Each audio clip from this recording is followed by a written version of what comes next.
أعوذ بالله من الشيطان الرجيم. بسم الله الرحمن الرحيم.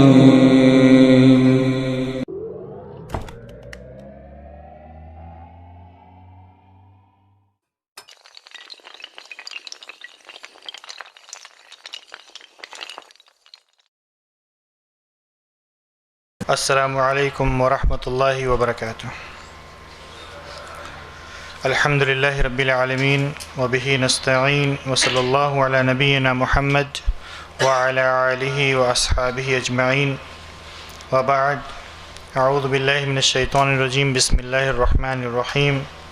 یا ایہا الذین آمنوا اتقوا اللہ حق تقاتہ ولا تموتن الا وانتم مسلمون. تمام تعریف اللہ رب العزت کے لائق و زیبا ہو جو ہم سب کا خالق اور مالک ہے. درود و سلام ہو پیارے نبی حضرت محمد صلی اللہ علیہ وسلم پر جو ہم سب کے آخری نبی و رسول ہیں، ہادی و رہبر ہیں. ہفتہ واری پروگرام کا سلسلہ جاری ہے. آج جمعہ کا دن ہمارے درمیان فضیلۃ الشیخ عطاء الرحمن حفظہ اللہ تشریف فرما ہیں، جو جامعہ اسلامیہ سنابل سے فارغ ہیں الحمدللہ، اور یہاں سعودی عرب میں القصیم میں علم حاصل کر رہے ہیں. اور شیخ محترم جامعہ اسلامیہ سنابل میں 1 سال کے قریب درس و تدریس کا فریضہ بھی انجام دیتے رہے ہیں. اللہ رب العزت سے دعا ہے باری تعالی آپ کو اور علم سے نوازے اور دینی خدمات سر انجام دینے کی توفیق عطا فرمائے. درس کا آغاز کرنے سے پہلے قرآن کریم کی تلاوت کے لیے ہم شیخ حمدان حفظہ اللہ کو دعوت دیتے ہیں کہ وہ آئیں اور قرآن کریم کی تلاوت کریں. اعوذ باللہ من الشیطان الرجیم. بسم اللہ الرحمن الرحیم. قد افلح المؤمنون الذين هم في صلاتهم خاشعون والذين هم عن اللغو معرضون والذين هم للزكاة فاعلون والذين هم لفروجهم حافظون إلا على أزواجهم أو ما ملكت أيمانهم فإنهم غير ملومين. فمن ابتغى وراء ذلك فأولئك هم العادون. فمن ابتغى وراء ذلك فأولئك هم العادون. والذين هم لأماناتهم وعهدهم راعون والذين هم على صلواتهم يحافظون. أولئك هم الوارثون الذين يرثون الفردوس هم فيها خالدون. السلام عليكم. جزاک اللہ خیر وحسن الجزاء. قرآن کریم کی سورہ مومنون کی 10 آیات جو ابتدائی ہیں وہ تلاوت کی گئی ہیں. ان آیات کو سن کر کے آپ لوگوں نے بخوبی اندازہ لگا لیا ہوگا کہ شیخ کے درس کا عنوان یہی ہے۔ سورہ مومنون کی 10 آیات کی شرح انشاءاللہ ہمارے سامنے وہ کریں گے۔ اللہ رب العزت سے دعا ہے باری تعالی ہمیں ان آیات کو بخوبی غور و فکر کر کے سمجھنے اور حتی الامکان اس پر عمل پیرا ہونے کی توفیق عطا فرمائیں، آمین یا رب العالمین۔ ہم شیخ عطاء الرحمن حفظ اللہ کو دعوت دیتے ہیں کہ وہ درس کا آغاز کریں۔ الحمدللہ نحمده ونستعینه ونستغفره ونعوذ باللہ من شرور انفسنا ومن سیئات اعمالنا من يهده الله فلا مضل له ومن يضلل فلا هادي له واشهد ان لا اله الا الله وحده لا شريك له واشهد ان محمدا عبده ورسوله اما بعد فإن أصدق الحديث كتاب الله وخير الهدي هدي محمد صلى الله عليه وسلم وشر الأمور محدثاتها وكل محدثة بدعة وكل بدعة ضلالة الضلالة في النار أعوذ بالله من الشيطان الرجيم بسم الله الرحمن الرحيم قد أفلح المؤمنون الذين هم في صلاتهم خاشعون والذين هم عن اللغو معرضون والذين هم للزكاة فاعلون والذين هم لفروجهم حافظون إلا على أزواجهم أو ما ملكت أيمانهم فإنهم غير ملومين فمن ابتغى وراء ذلك فأولئك هم العادون والذين هم لأماناتهم وعهدهم راعون والذين هم على صلواتهم يحافظون أولئك هم الوارثون الذين يرثون الفردوس هم فيها خالدون۔ محترم حاضرین کرام، نوجوانوں اور بزرگوں، سب سے پہلے ہم اللہ رب العالمین کی حمد و ثنا، اس کی بڑائی، کبریائی اور پاکی بیان کرتے ہیں کہ حقیقت میں ان تمام بلند و بالا صفات کا مستحق بھی صرف وہی ہے جس نے ہمیں بن مانگے ہی بہت ساری بلکہ بے شمار نعمتوں سے نوازا ہے، تو یقیناً ان تمام صفات کا مستحق بھی صرف وہی ہے۔ اس کے بعد ہم رحمت و سلام بھیجتے ہیں اللہ کے تمام انبیاء اور نیک بندوں پر، خصوصاً آخری نبی، شفیع المذنبین، خاتم المرسلین، سید الانبیاء، احمد مجتبیٰ، محمد مصطفیٰ صلی اللہ علیہ وسلم پر۔ اللہم صلی علی محمد وعلی آل محمد کما صلیت علی ابراہیم وعلی آل ابراہیم انک حمید مجید۔ اللہم بارک علی محمد وعلی آل محمد کما بارکت علی ابراہیم وعلی آل ابراہیم انک حمید مجید۔ محترم دینی اور ایمانی بھائیوں، جیسا کہ آپ کو شیخ محترم نے بتایا کہ آج کے اس درس کا موضوع ہے سورہ مومنون کی ابتدائی 10 آیتیں۔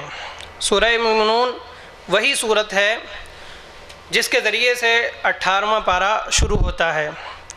قد افلح المؤمنون اس کی پہلی آیت ہے۔ تو قرآن مجید میں یوں تو قرآن مجید سارا کا سارا لوگوں کے لیے، انسانیت کے لیے اور انسان کی ساری زندگی کے لیے ہدایت ہے۔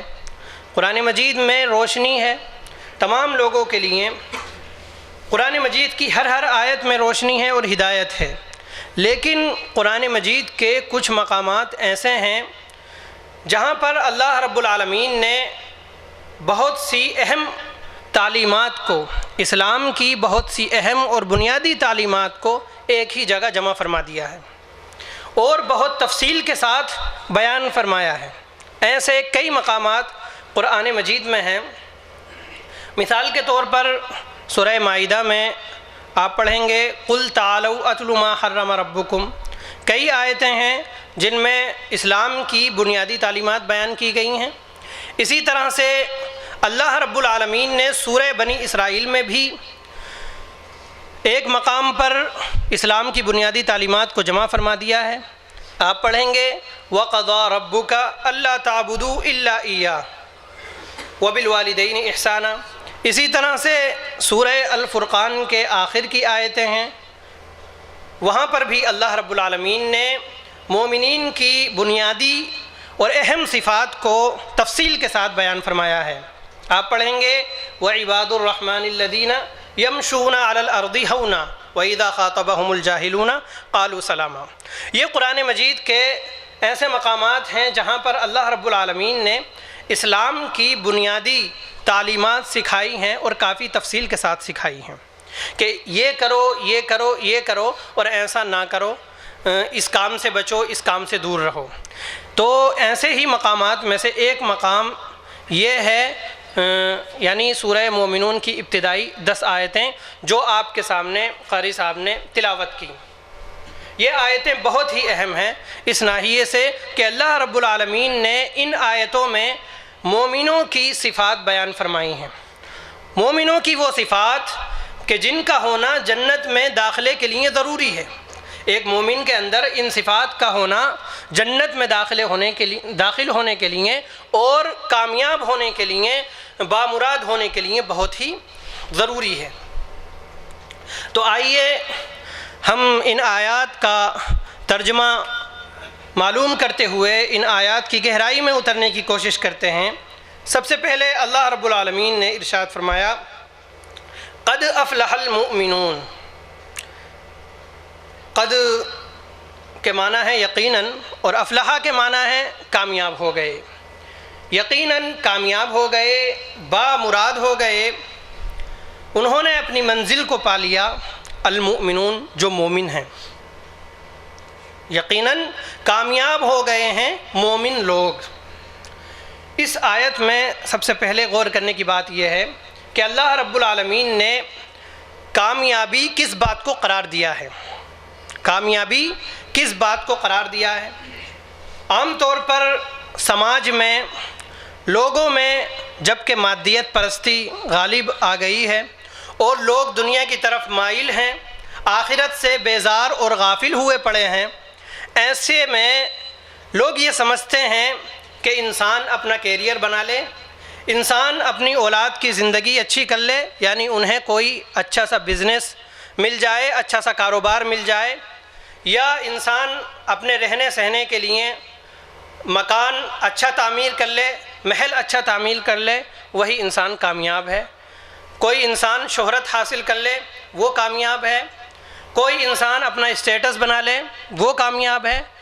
یا کوئی انجینئر بن جائے، بہت بڑا ڈاکٹر بن جائے، بہت بڑا سائنسدان بن جائے، وہ کامیاب ہے۔ ایسا سمجھا جاتا ہے عام طور پر سماج میں، کیونکہ لوگ دنیا میں منہمک ہو گئے ہیں اور آخرت سے غافل ہوتے جا رہے ہیں، اللہ رب العالمین کو بھولے جا رہے ہیں۔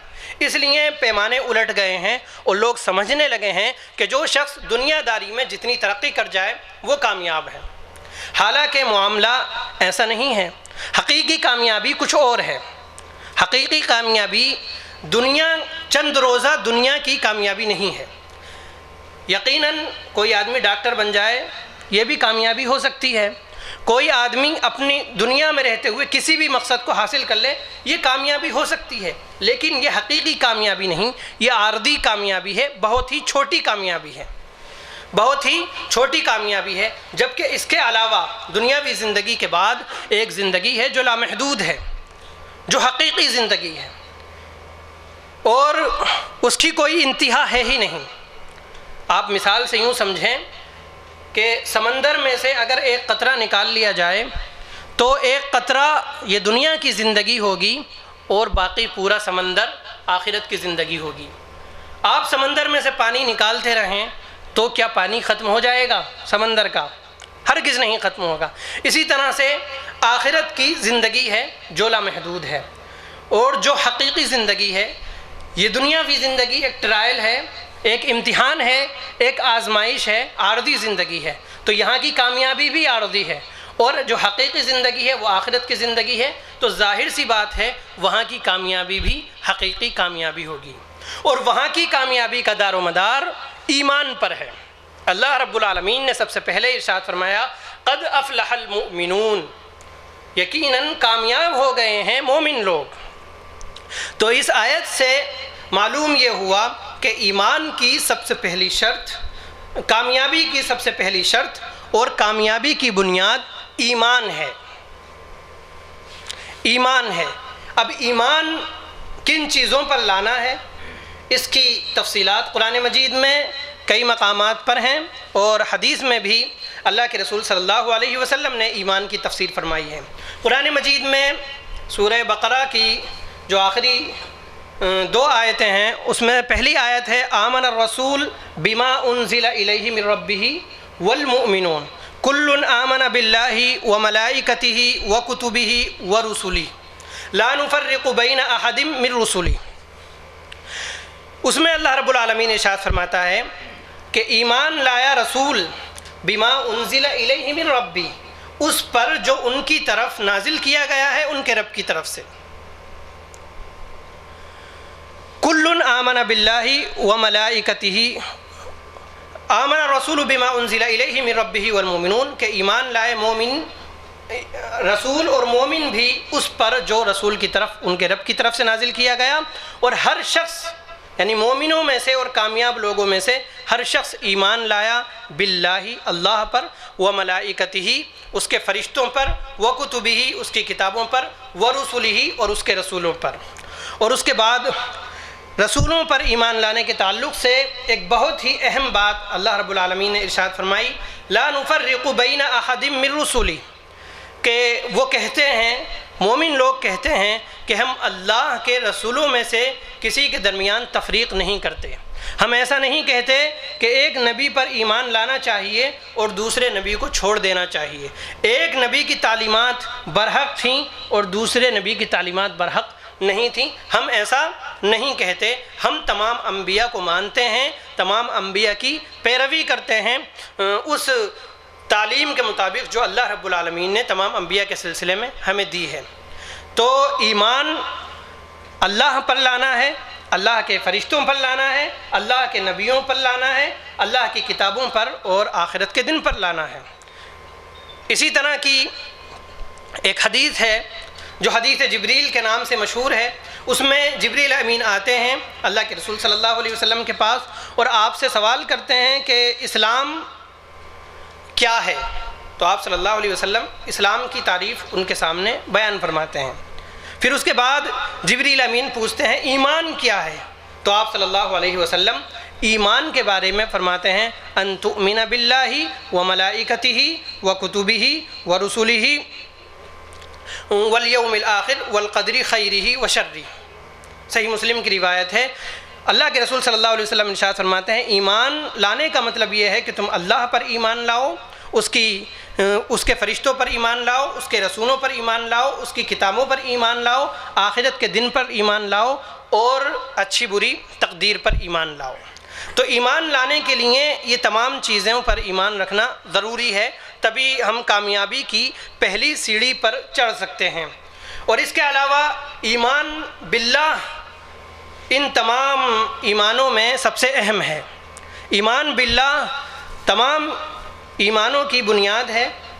اگر انسان کے پاس ایمان بالرسول ہے، ایمان بالملائکہ یعنی فرشتوں پر ایمان ہے، کتاب پر ایمان ہے، آخرت کے دن پر ایمان ہے، لیکن اللہ پر ایمان نہیں ہے، مطلب یہ ہے کہ اللہ پر اس طرح سے ایمان نہیں ہے جس طرح سے ایمان لانا چاہیے، جس طرح سے اللہ رب العالمین نے خود پر ایمان لانے کا حکم دیا ہے، اس طرح سے اگر انسان کے پاس ایمان باللہ نہیں ہے تو وہ شخص بھی ناکام ہوگا۔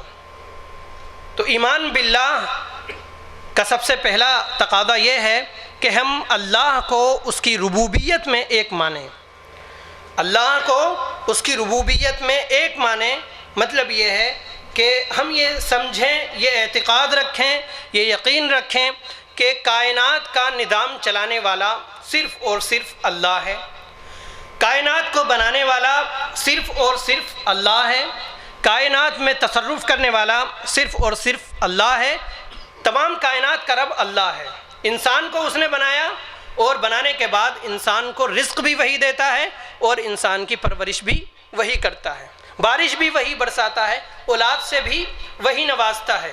یہ تمام چیزیں ربوبیت کے تحت آ جاتی ہیں۔ تو ہمیں ربوبیت میں اللہ کو ایک ماننا ہے، مطلب یہ کہ ہمیں یہ ماننا ہے کائنات میں ذرہ برابر بھی اختیار کسی دوسرے کو نہیں دیا گیا ہے۔ دوسری چیز ایمان باللہ کے تعلق سے یہ ہے کہ ہم اللہ رب العالمین کو الوہیت میں ایک مانیں۔ الوہیت کو دوسرے لفظوں میں آپ عبادت بھی کہہ سکتے ہیں۔ مطلب یہ ہے کہ ہم اللہ کو معبود ہونے میں ایک مانیں کہ اللہ ہی معبود برحق ہے، وہی ہماری تمام عبادتوں کا مستحق ہے، اس کے علاوہ عبادت کا ذرہ بھی کسی غیر کے لیے لائق اور زیبا نہیں ہے۔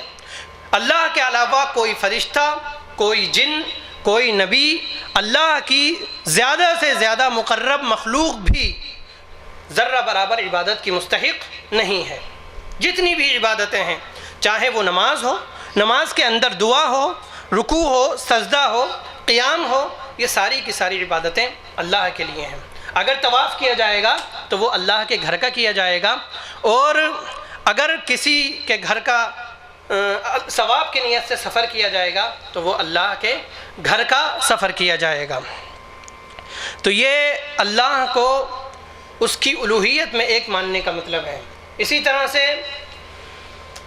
ایمان باللہ کی تیسری شق یہ ہے کہ ہم اللہ کو اس کی صفات میں اور اس کے ناموں میں ایک مانیں، یعنی ہم یہ مانیں کہ اللہ رب العالمین اپنی صفات میں یکتا ہے، اپنے ناموں میں بے مثال ہے۔ وَلِلَّهِ الْأَسْمَاءُ الْحُسْنَى فَادْعُوهُ بِهَا، اللہ کے اچھے اچھے نام ہیں تو تم ان کے ذریعے سے اللہ کو پکارو۔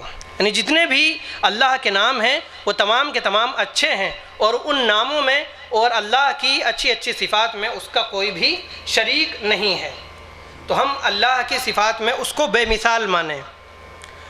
قرآن مجید میں جتنی بھی صفات اللہ کے تعلق سے بیان فرمائی گئی ہیں، مثال کے طور پر اللہ سنتا ہے، اللہ دیکھتا ہے، تو ہم یہ مانیں کہ اللہ سنتا ہے اپنی شان کے مطابق، اللہ دیکھتا ہے اپنی شان کے مطابق۔ نعوذ باللہ، اللہ ہماری طرح نہیں دیکھتا، ہم بھی دیکھتے ہیں، اللہ بھی دیکھتا ہے، ہم بھی سنتے ہیں، اللہ بھی سنتا ہے، لیکن اللہ کا سننا اس کی شان کے مطابق ہے، اللہ کا دیکھنا اس کی شان کے مطابق ہے۔ ہم لوگ دیوار سے پار کا نہیں دیکھ سکتے، لیکن اللہ رب العالمین اندھیرے میں ہر چیز دیکھ سکتا ہے، حتیٰ کہ کالی چیونٹی کو بھی۔ تو اللہ کا دیکھنا اس کی شان کے مطابق ہے، اور اس کا سننا بھی اس کی شان کے مطابق ہے۔ اسی طرح سے اس کی تمام صفات اس کی شان کے مطابق ہیں۔ اس بات پر ہم ایمان رکھیں۔ تو تین چیزیں ایمان باللہ میں داخل ہیں۔ پہلی چیز ہم ربوبیت میں اللہ کو ایک مانیں، اور دوسری چیز یہ ہے کہ ہم اللہ کی الوہیت میں اس کو ایک مانیں۔ تیسری چیز یہ ہے کہ ہم اللہ کے اسماء و صفات میں اس کو ایک مانیں۔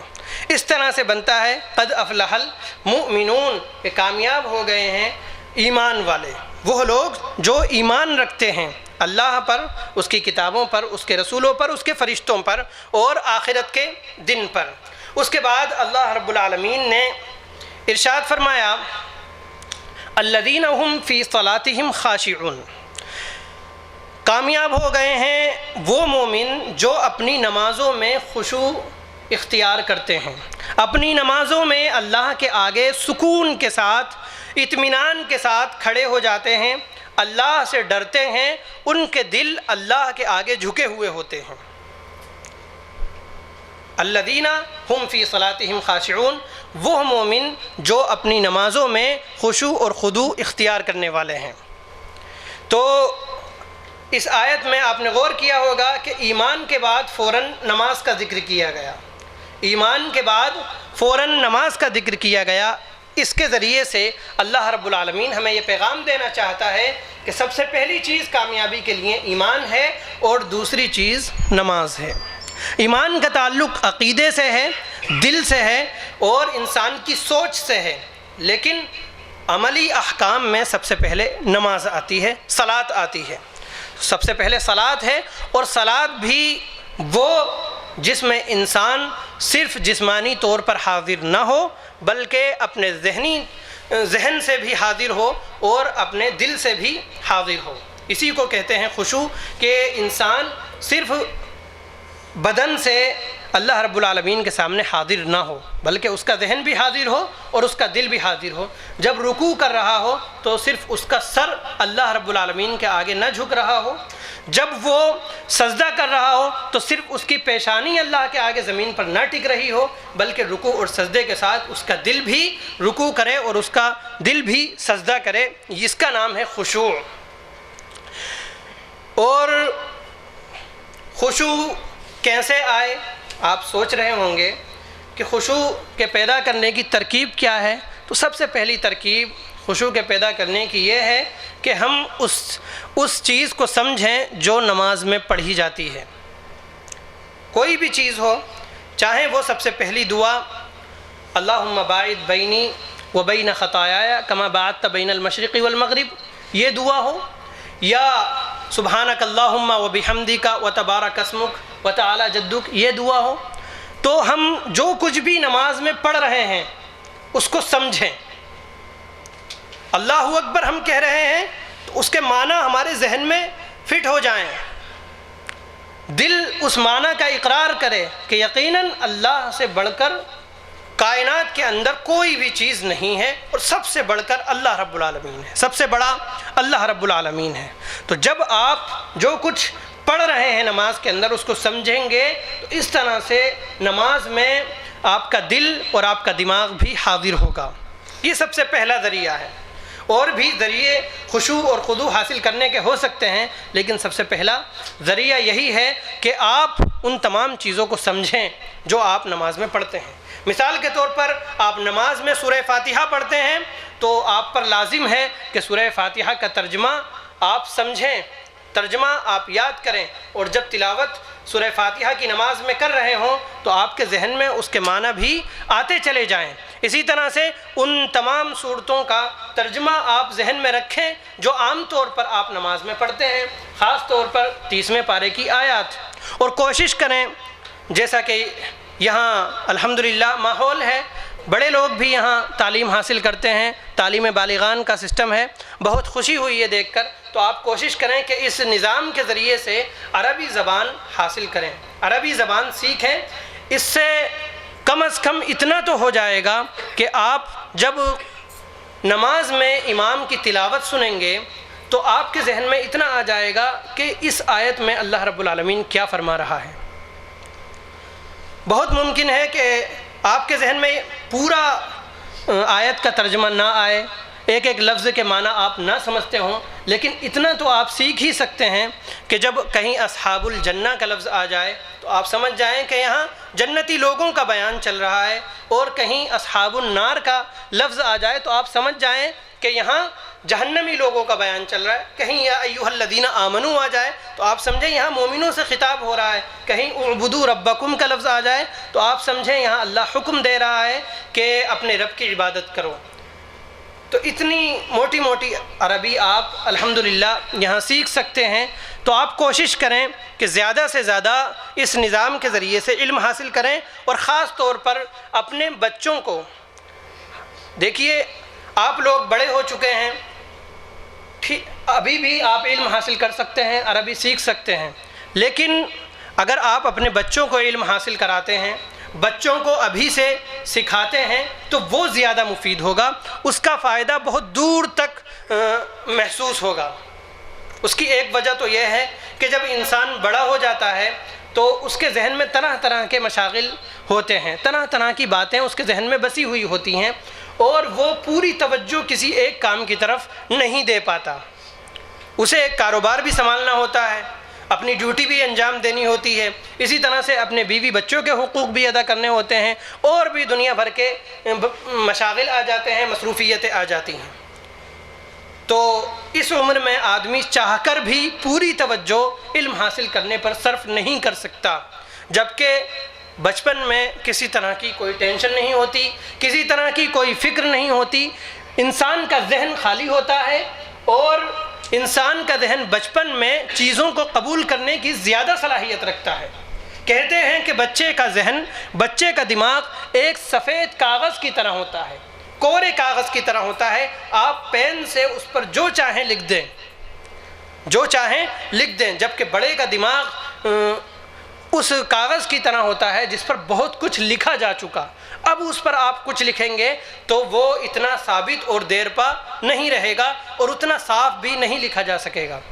تو آپ کوشش کریں، اپنی عمر تو جو گزر چکی، لیکن آئندہ کے لیے اپنے لیے بھی عزم کریں کہ ہم علم حاصل کریں گے، عربی زبان کو اپنی طاقت بھر حتی الامکان سیکھنے کی کوشش کریں گے، اور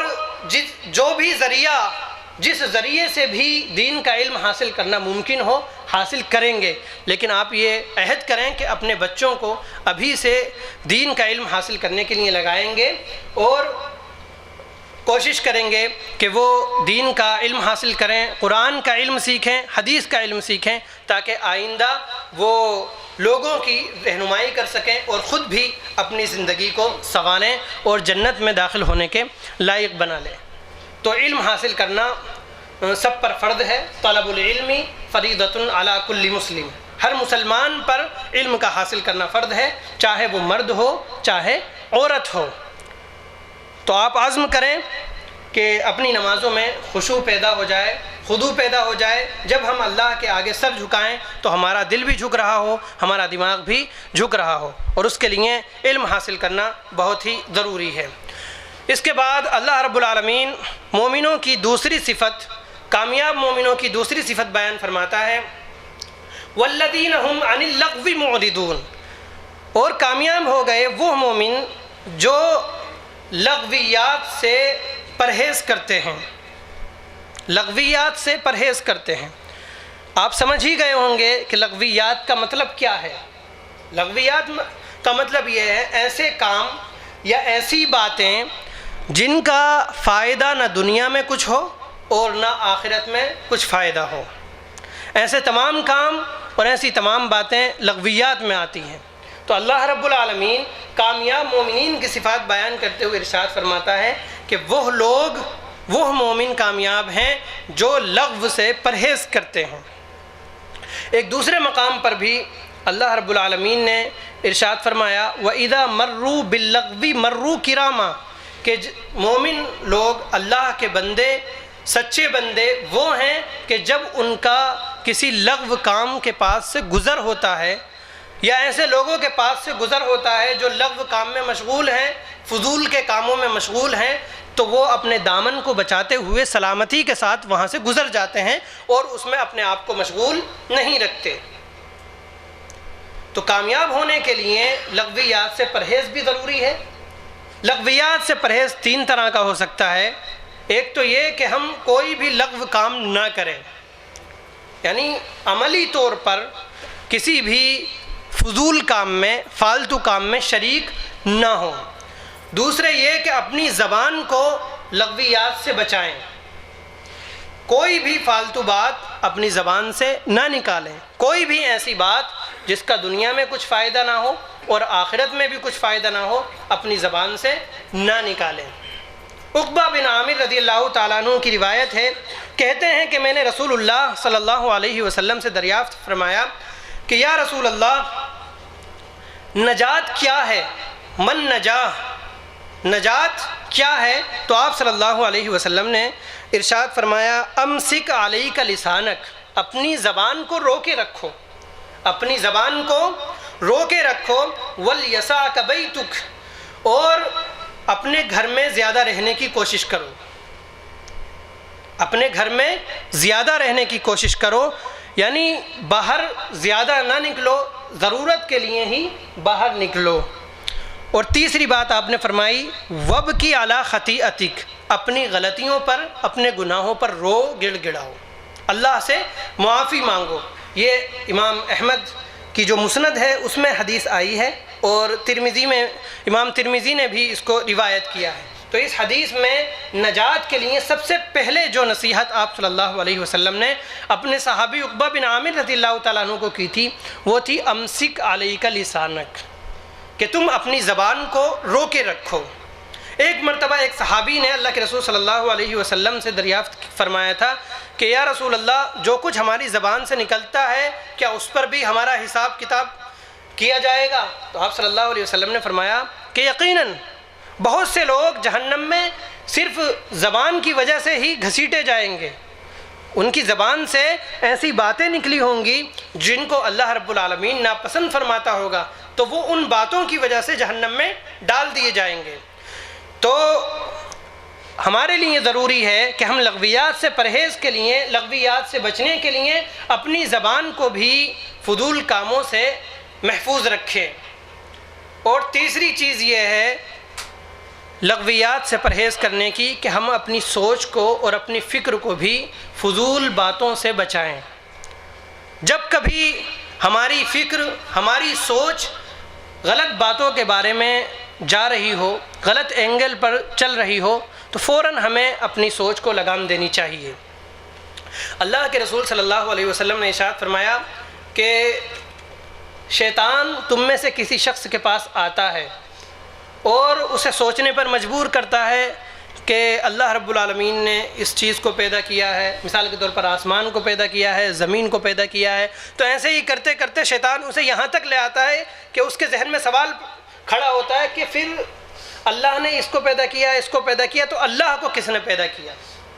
اللہ کو کس نے پیدا کیا؟ یہاں تک شیطان پہنچا دیتا ہے۔ تو آپ صلی اللہ علیہ وسلم نے ارشاد فرمایا جب کوئی شخص یہاں تک پہنچ جائے تو اسے شیطان سے اللہ کی پناہ مانگنی چاہیے، شیطان سے اللہ کی پناہ مانگنی چاہیے۔ تو اس طرح سے شیطان سے اللہ رب العالمین اپنی پناہ اس شخص کو دے دے گا اور اس کے خیالات دائرے میں رہیں گے۔ اور قرآن مجید میں ایک دعا اللہ رب العالمین نے شیطان سے پناہ مانگنے کے لیے سکھائی ہے، مناسب سمجھتا ہوں کہ اس کو آپ حضرات کے سامنے بیان کر دوں۔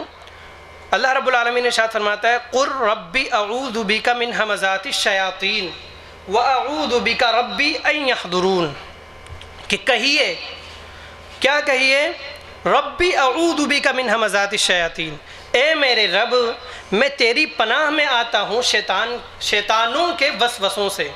یہاں شیطانوں جمع کا لفظ استعمال کیا گیا ہے، یعنی شیطان بہت سے ہو سکتے ہیں، انسانوں میں بھی شیطان ہوتے ہیں اور جنوں میں بھی شیطان ہوتے ہیں، جن میں سب سے بڑا شیطان ابلیس ہے، جس نے اللہ کے آگے سجدہ کرنے سے انکار، اللہ کے حکم سے آدم علیہ السلام کے آگے سجدہ کرنے سے انکار کر دیا تھا۔ تو جنوں میں جو شیطان ہیں ان کے وسوسوں سے بھی پناہ مانگی جا رہی ہے، اور کچھ انسانوں میں بھی شیطان ہوتے ہیں جو اس طرح کی، جن کی زبان سے ہمیشہ خرافات ہی نکلتی رہتی ہیں، جن کی صحبت انسان کو بہت ہی نقصان دیتی ہے، جن کی صحبت انسان کے ایمان کو تباہ کرنے کے لیے کافی ہے۔ تو ایسے شیطانوں سے بھی اللہ کی پناہ مانگی جا رہی ہے۔ سارے شیطان اس آیت میں داخل ہو گئے۔ ربی اعوذ بک من ہمزات الشیاطین، اے میرے رب میں پناہ مانگتا ہوں تیری شیطان کے وسوسوں سے۔ قل ربی اعوذ بک من ہمزات الشیاطین واعوذ بک ربی ان یحضرون، اور میں پناہ مانگتا ہوں اے میرے رب کہ شیطان میرے پاس آئیں۔ تو یہ دعا بہت ہی مفید ہے جو قرآن مجید میں خاص طور پر اللہ رب العالمین نے سکھائی ہے۔ تو میں بیان کر رہا تھا کہ اللہ رب العالمین نے دوسری اہم صفت جو کامیاب مومنوں کی بیان فرمائی ہے وہ ہے کہ وہ لوگ فضول کاموں سے، فضول باتوں سے پرہیز کرتے ہیں۔ تو معلوم ہوا فضول باتوں سے پرہیز تین طرح کا ہوتا ہے۔ ہم اپنے اعضاء و جوارح کو، اپنے ہاتھ کو، اپنے پاؤں کو، اپنے آنکھوں کو، اپنے کانوں کو بھی فضول کاموں سے بچائیں، اور اپنی زبان کو بھی فضول کاموں سے بچائیں۔ اسی طرح سے اپنی سوچ کو اور اپنی فکر کو بھی لگام دیں، اور اسے بے لگام نہ ہونے دیں کہ وہ ایسی چیزوں کے بارے میں سوچنے لگے جن چیزوں کے بارے میں سوچنے سے اللہ رب العالمین نے منع فرمایا ہے۔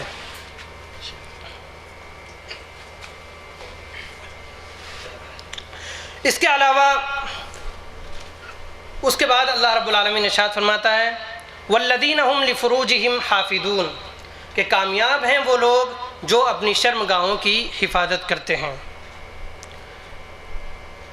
تو کامیاب مومنین کی صفات میں سے ایک اہم صفات پاک دامنی بھی ہے، یعنی یہ کہ انسان اپنی شرمگاہ کو محفوظ رکھے تمام حرام کاموں سے، اور ان اسباب سے بھی اپنے آپ کو بچائے، ان وسائل سے بھی اپنے آپ کو بچائے جو اس کو زنا تک، بے حیائی کے کاموں تک لے جاتے ہیں۔ جو اس کی پاک دامنی کو چوٹ پہنچاتے ہیں اور جو اعمال اس پاک دامنی کے خلاف ہیں۔ تو یہ بہت ہی اہم صفت ہے کامیابی کے لیے۔ اللہ رب العالمین، اللہ کے رسول صلی اللہ علیہ وسلم نے ارشاد فرمایا ہے، سبعۃ یظلھم اللہ فی ظلہ یوم لا ظل الا ظلہ، کہ 7 طرح کے لوگ ایسے ہیں جن کو اللہ رب العالمین کل قیامت کے دن اپنے عرش کے سائے تلے جگہ عنایت فرمائے گا، جس دن اللہ کے عرش کے سائے کے علاوہ کوئی سایہ ہی نہیں ہوگا۔ تو آپ صلی اللہ علیہ وسلم نے ان 7 لوگوں میں سے ایک اس آدمی کو بھی بیان فرمایا کہ جس کو حسن و جمال والی عورت آواز دے، برائی کے لیے پکارے اور وہ یہ کہہ کر منع کر دے انی اخاف اللہ، کہ مجھے اللہ کا ڈر ہے۔ تو آپ غور کریں، اس حدیث میں ایک پاک دامن شخص کے بارے میں اللہ کے رسول صلی اللہ علیہ وسلم نے ارشاد فرمایا ہے کہ وہ شخص قیامت کے دن اللہ کے عرش کے سائے میں جگہ پائے گا، جس دن اللہ کے عرش کے سائے کے علاوہ کوئی سایہ ہی نہیں ہوگا۔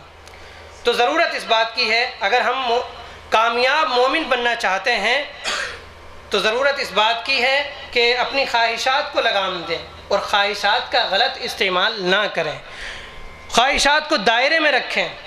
خواہشات کو دبانا کوئی دینی کام نہیں ہے، لیکن خواہشات کا صحیح استعمال کرنا یہ دینی کام ہے۔ خواہشات کبھی دب بھی نہیں سکتی اور ان کو دبانا بھی نہیں چاہیے، لیکن ان کا صحیح استعمال یہ کامیاب ہونے کے لیے بہت ہی ضروری ہے۔ اور صحیح استعمال کیا ہے وہ اللہ رب العالمین نے ارشاد فرمایا، الا علی ازواجہم او ما ملکت ایمانہم فانہم غیر ملومین، کہ صحیح استعمال ہے کہ آدمی اپنی بیوی کے ذریعے سے اپنی خواہشات کی تکمیل کرے اور اسی طرح سے اپنی باندیوں کے ذریعے سے اپنی خواہشات کی تکمیل کرے، یعنی نکاح کرے، اور نکاح کے علاوہ ادھر ادھر اپنی خواہشات کو پورا نہ کرتا پھرے۔ فرمایا فمن ابتغى وراء ذلك فاولئک هم العادون، جو اس کے علاوہ یعنی نکاح والے راستے کے علاوہ کسی دوسرے راستے کو تلاش کرے تو ایسے لوگ حد سے گزرنے والے ہیں، اللہ کی حدوں کو پھلانگنے والے ہیں، اللہ کی حرام کردہ چیزوں کا خیال رکھنے والے نہیں ہیں۔ اس کے بعد اللہ رب العالمین نے کامیاب مومنین کی صفات بیان فرمائیں، والذین ہم لاماناتہم وعہدہم راعون، کہ کامیاب ہیں وہ مومن جو اپنی امانتوں کا اور اپنے عہدوں کا خیال رکھتے ہیں۔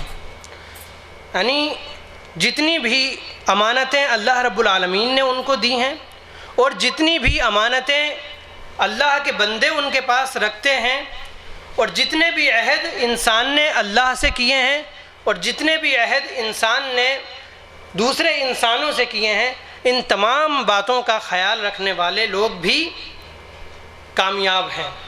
کامیابی کے لیے ضروری ہے کہ انسان تمام طرح کی امانتوں کو ان کے مستحقین تک پہنچائے اور جس سے جو وعدہ کیا ہے، اگر وہ وعدہ اللہ کی حدود میں رہتے ہوئے ہے، وہ عہد وہ میثاق اللہ کی حدود میں رہتے ہوئے ہے، تو انسان اس کو پورا کرے۔ یہ بھی کامیاب ہونے کے لیے بہت ہی ضروری ہے۔ اللہ رب العالمین ارشاد فرماتا ہے دوسرے مقام پر، ان اللہ یأمرکم ان تؤدوا الامانات الی اہلہا، اللہ رب العالمین تمہیں حکم دیتا ہے کہ تم امانتوں کو ان کے مستحقین تک پہنچا دو۔ تو امانتوں کو ان کے مستحقین تک پہنچانا یہ بہت ہی ضروری ہے۔ اور آج کے دور میں اگر کوئی شخص کسی کے یہاں نوکری کرتا ہے، کچھ کام کرتا ہے، جاب کرتا ہے، تو اس جاب میں دیانت داری سے کام لینا اور وقت پر حاضر ہونا، پورے وقت کو کام میں لگانا، یہ بھی اس آیت میں داخل ہے۔ یعنی ایسے لوگ کامیاب ہیں جو پوری ذمہ داری کے ساتھ اپنی ڈیوٹی کو انجام دیتے ہیں اور وقت کا غلط استعمال نہیں کرتے، جس وقت میں جو کام کرنا چاہیے اسی وقت میں کرتے ہیں، ڈیوٹی کے وقت میں، تو ایسے لوگ بھی کامیاب ہیں۔ اور ایک آیت جو بیچ میں چھوٹ گئی ہے، والذین ہم للزکاۃ فاعلون، اس میں بھی اللہ رب العالمین نے کامیاب مومنین کی صفات بیان فرمائی کہ کامیاب مومن وہ ہیں جو زکوٰۃ کے لیے کام کرتے ہیں۔ زکوٰۃ کے دو مطلب اس آیت میں بیان کیے گئے ہیں۔ ایک تو وہی زکوٰۃ جو مال میں سے ادا کی جاتی ہے، تو زکوٰۃ دینے والے لوگ بھی اس آیت میں داخل ہیں، اور زکوٰۃ جمع کر کے غریبوں میں اور مستحقین میں تقسیم کرنے والے لوگ بھی اس آیت میں داخل ہیں۔ اسی طرح سے زکوٰۃ کے معنی ہوتے ہیں پاک کرنا، تو اس معنی کے لحاظ سے اس آیت میں وہ لوگ بھی داخل ہیں جو اپنے نفس کو پاک رکھتے ہیں۔ اللہ رب العالمین نے قرآن مجید میں ارشاد فرمایا قد افلح من زکاہا وقد خاب من دساہا، کہ وہ شخص کامیاب ہے جو اپنے نفس کو پاک کر لیتا ہے۔ جو شخص اپنے نفس کو پاک کر لیتا ہے وہ شخص کامیاب ہے، اور جو شخص اپنے نفس کو گناہوں میں ملوث کر لیتا ہے وہ شخص ناکام ہے۔ تو اس آیت کو اس آیت سے ملایا جائے تو معلوم پڑتا ہے کہ اس میں وہ لوگ بھی داخل ہیں جو اپنے نفس کو پاک کرتے ہیں۔ اسی طرح سے سبح اسم ربک الاعلی میں اللہ رب العالمین نے ارشاد فرمایا قد افلح من تزکا، جو لوگ پاکی حاصل کرتے ہیں وہ لوگ کامیاب ہیں۔ تو معلوم ہوا کہ کامیابی حاصل کرنے کے لیے ضروری ہے کہ انسان اپنے مال کی زکوٰۃ بھی ادا کرے اور اپنے نفس کو گناہوں سے پاک کرے، اپنے دل کو پاک کرے اور اپنے ذہن کو بھی تمام طرح کی گندگیوں سے پاک کرے۔ اس کے علاوہ اللہ رب العالمین مومنین کی آخری صفت بیان فرماتا ہے والذین هم علی صلواتہم یحافظون، کہ کامیاب ہیں وہ مومن جو اپنی نمازوں کی پابندی کرتے ہیں، اپنی نمازوں کی حفاظت کرتے ہیں۔ اور اس آیت کی تفسیر میں عبداللہ ابن مسعود رضی اللہ تعالیٰ عنہ بیان فرماتے ہیں کہ نمازوں کی پابندی کرنے کا مطلب یہ ہے کہ وہ لوگ جو نمازوں کے اوقات کی پابندی رکھتے ہیں، یعنی یہ صرف یہی نہیں کہ وہ نماز پڑھ لیتے ہیں، بلکہ یہ ضروری ہے کہ وہ لوگ نماز کو ان کے وقت پر ادا کرتے ہوں۔ اور عبداللہ ابن مسعود رضی اللہ تعالیٰ عنہ کی ایک حدیث ہے صحیح بخاری اور مسلم میں، پوچھتے ہیں یا رسول اللہ ای الاعمال احب الی اللہ، کون سا عمل اللہ کے نزدیک زیادہ پسندیدہ ہے؟ تو آپ صلی اللہ علیہ وسلم نے ارشاد فرمایا الصلاۃ علی وقتہا، نماز اس کے وقت پر۔ اور ایک روایت میں مستدرک حاکم کی روایت ہے، اس میں ہے الصلاۃ فی اول وقتہا، کہ نماز کو اس کے اول وقت میں پڑھنا، یہ سب سے زیادہ محبوب ہے اللہ رب العالمین کے نزدیک۔ اس کے علاوہ ایک حدیث ہے جس نماز کی اہمیت معلوم ہو جاتی ہے۔ آپ صلی اللہ علیہ وسلم ارشاد فرماتے ہیں کہ استقیموا ولن تحصوا، کہ اپنی حد تک دین پر استقامت اختیار کرنے کی کوشش کرو۔ یہ صحیح ہے کہ تم دین پر جتنا اس کا حق ہے اتنی استقامت نہیں اختیار کر سکتے، لیکن جس قدر بھی کر سکتے ہو اس قدر آپ دین پر قائم رہنے اور دین پر جمع رہنے کی کوشش کرو۔ وَاعْلَمُوا أَنَّ خَيْرَ أَعْمَالِكُمْ الصَّلَاةُ، آپ صلی اللہ علیہ وسلم نے ارشاد فرمایا اور جان رکھو کہ تمہارے کاموں میں سب سے بہترین کام نماز ہے۔ اور وضو پر ایک مومن شخص ہی مداومت کر سکتا ہے، یعنی ایک مومن شخص ہی ہمیشہ باوضو رہ سکتا ہے۔ تو اس آیت سے اللہ کے رسول اللہ رب العالمین نے نماز کی اہمیت بیان فرمائی کہ ایک تو شروع میں نماز کا بیان فرمایا اور مومنین کی صفات کے اختتام میں بھی نماز کا بیان فرمایا۔ شروع میں بیان فرمایا کہ وہ لوگ جو نماز میں خشوع خضوع اختیار کرتے ہیں، اور آخر میں بیان فرمایا کہ وہ لوگ جو نماز کے اوقات کی پابندی کرتے ہیں۔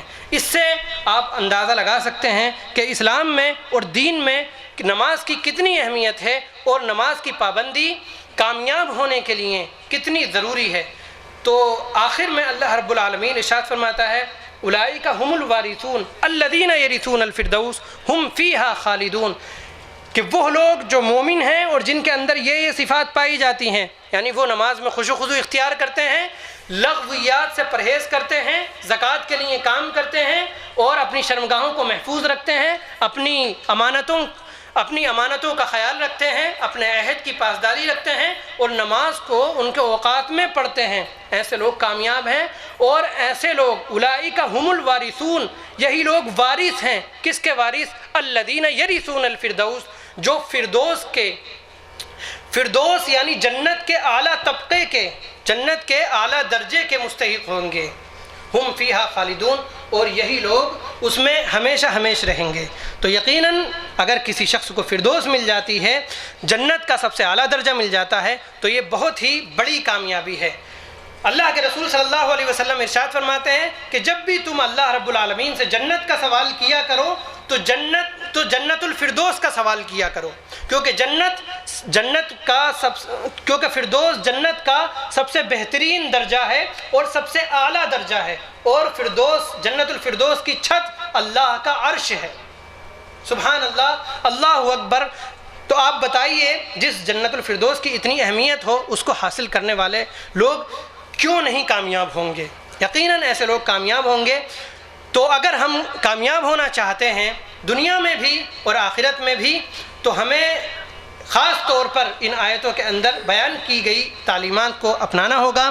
آخر میں اللہ رب العالمین سے دعا ہے کہ اللہ رب العالمین ہمیں پورے اسلام پر عمل کرنے کی توفیق عطا فرمائے۔ اللہ رب العالمین ہمیں دین کو صحیح طور پر سمجھنے اور اس پر صحیح طریقے سے عمل کرنے کی توفیق عطا فرمائے۔ اللہ رب العالمین ہمیں توحید کو اپنانے کی توفیق عطا فرمائے، ہمیں شرک اور بدعات سے بچائے۔ اے اللہ، ہم میں سے جو بیمار ہیں ان کو شفا عطا فرما، اور جو پریشان حال ہیں ان کی پریشانیوں کو دور فرما۔ اے اللہ، ہماری بستیوں میں امن و امان قائم فرما، اور مسلمان جہاں بھی مظلوم ہیں، ستائے جا رہے ہیں، ان کی مدد فرما۔ آمین۔ وآخر دعوانا ان الحمد للہ رب العالمین۔ السلام علیکم ورحمۃ اللہ۔ جزاک اللہ خیر و حسن الجزا۔ شیخ نے بڑی اچھی ترتیب کے ساتھ میں سورہ مومنون کی ابتدائی آیات کی شرح و تفسیر کی ہے۔ اللہ رب العزت جزائے خیر دے شیخ محترم کو، اور ہمیں ان آیات کو سمجھ کر ان پر عمل کرنے کی توفیق عطا فرمائے۔